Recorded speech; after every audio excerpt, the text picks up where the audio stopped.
Here into our newsroom about that shelter in place. It has just been lifted. That is certainly good news when we talk about the threat level, and I think that has to do with exactly what we were reporting here just a few minutes ago. Sources telling Atlanta News First the suspect is dead, the shooter is dead.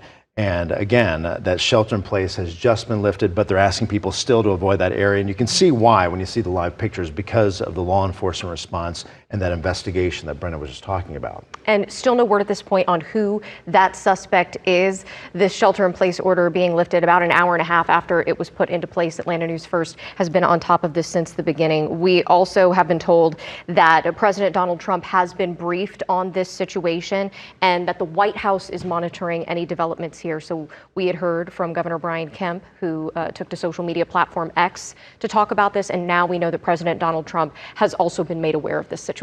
We're expecting an update from law enforcement here soon. We haven't been given a hard time on when that will take place, but their investigation is just getting going right now. Their chief concern has been the threat for people in that area. Is it safe for people in the area? And they're saying the shelter in place has now been lifted for those in the area around Emory University, but they're still asking people to avoid the area.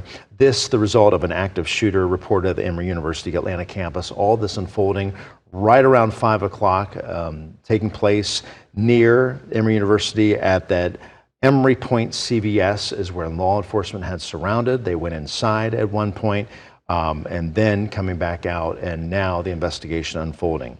Again, we're expecting an update from law enforcement here pretty soon, but sources telling Atlanta News First that suspect is now dead. And we have